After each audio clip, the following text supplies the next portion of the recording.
My name is Dan Yakes. I'm a local historian. I came to history through the formal processes of going to college. I have a bachelor's degree in history, a master's degree in history, another master's degree in American Studies, and a PhD in American Studies. So I'm not the ordinary local historian, but I'm a historian who specializes in local history. I have 8 current titles in print, some of which are about the White Lake area, and this series is all about White Lake and Montague and Whitehall and the surrounding townships.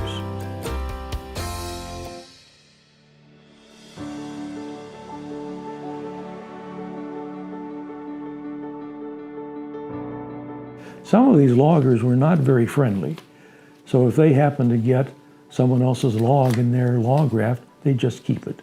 They wouldn't bother to identify someone else.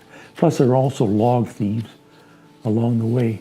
There were people who would cut off the ends of the logs and therefore destroy the log mark and then put their own log mark on and send it downstream again. So lots of that kind of thing was happening in all the logging towns throughout Michigan and, in fact, the entire northern tier of states.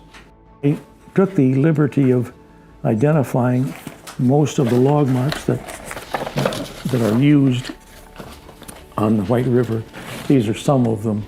As you can see, sometimes they're letters, sometimes they're numbers, sometimes they're a little drawing.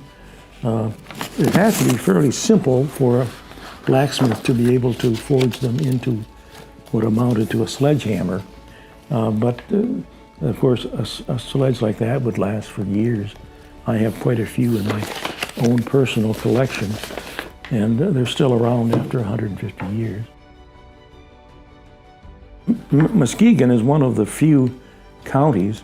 These log marks had to be registered at the county clerk of every county through which that river passed.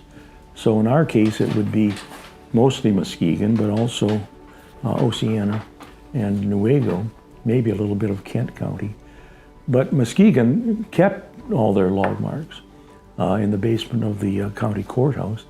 And then many years ago, all those records were transferred to the state of Michigan, to the state archives. So there they are, they're still there. There's over 1,000 for Muskegon County alone.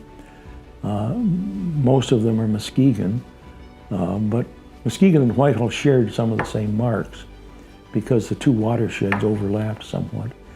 And some of the owners in Muskegon own property in Whitehall as well.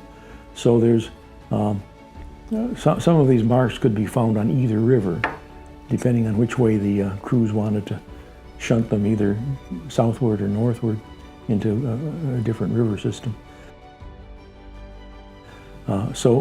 Most counties didn't preserve them. And so we are able to identify virtually all the different marks that were used on the logs, plus how they changed hands over time. See, this mark was like a copyright. It could be transferred. So if let's say a given company ceased doing business because they were moving on to another location, they would sell their log marks to someone who was staying in that area. And that way, the new owner could claim any log that had that mark, no matter when they obtained that log. See, the logs get hung up. Sometimes, even today, you could go out in the upper reaches of the river and still find logs that have log marks on them.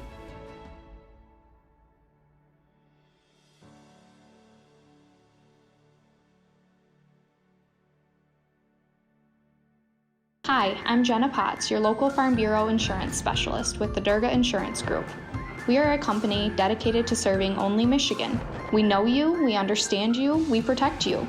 All of us at the Durga Insurance Group live and work right in this area, so we're always nearby.